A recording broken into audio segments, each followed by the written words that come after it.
നടി ആക്രമിക്കപ്പെട്ട കേസിൽ കാവ്യമാധവനും പങ്കുള്ളതായി ആരോപണങ്ങൾ ഉയർന്നിരുന്നു.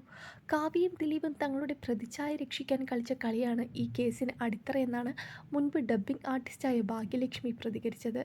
കാവ്യമാധവൻ സ്മാർട്ട് എന്നല്ല പറയേണ്ടത്, ഒരുമാതിരി വക്രബുദ്ധി എന്ന് പറയില്ലേ, വക്രബുദ്ധി. ഇത്രയും വർഷങ്ങളായിട്ട് എല്ലാവർക്കും മനസ്സിലായ കാര്യം തന്നെയാണിത്.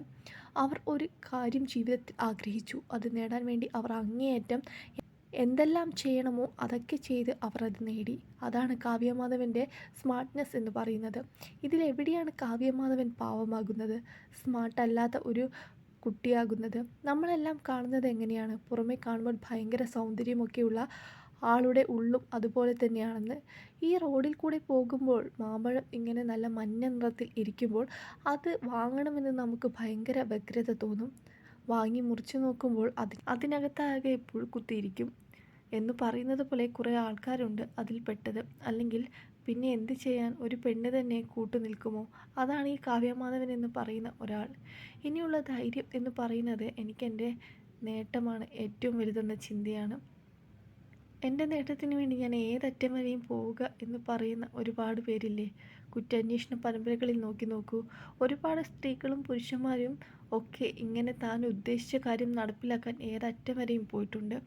എൻ്റെ ലക്ഷ്യത്തിൽ എത്തണം, ഞാൻ ആഗ്രഹിച്ചത് എനിക്ക് നേടണമെന്ന് ചിന്തിക്കും. അവർക്ക് അറിയാനിട്ടൊന്നുമല്ല. മഞ്ജുവിൻ്റെ കൂടെ ജീവിച്ചതിനേക്കാൾ കൂടുതൽ തീർച്ചയായിട്ടും ദിലീപ് കാവ്യമാധവൻ്റെ കൂടെയായിരിക്കും ജീവിച്ചിട്ടുണ്ടാവുക.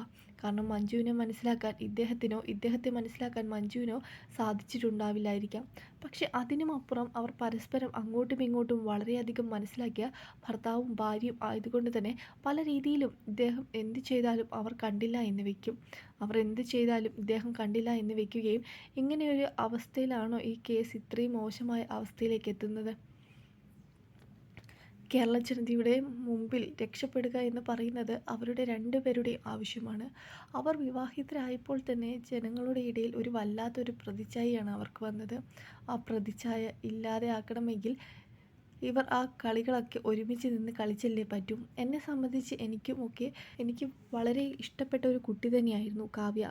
വളരെ ഇഷ്ടമുള്ള കുട്ടിയായിരുന്നു. ഒരുപാട് സ്നേഹത്തിലൊക്കെ ഞങ്ങൾ അങ്ങോട്ടും ഇങ്ങോട്ടും സംസാരിച്ചിട്ടൊക്കെയുണ്ട്.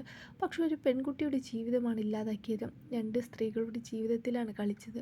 ഒരു സ്ത്രീയെ തെരുവിലേക്കിട്ട് അപമാനിക്കാനും മറ്റൊരു സ്ത്രീയെ വീട്ടിൽ നിന്ന് ഇറക്കാനും ഒരു പെണ്ണ് കാരണമാകുമ്പോൾ പിന്നെ നമ്മൾ ആ പെൺകുട്ടിയോട് യാതൊരു സഹതാപവും തോന്നേണ്ട കാര്യമില്ല.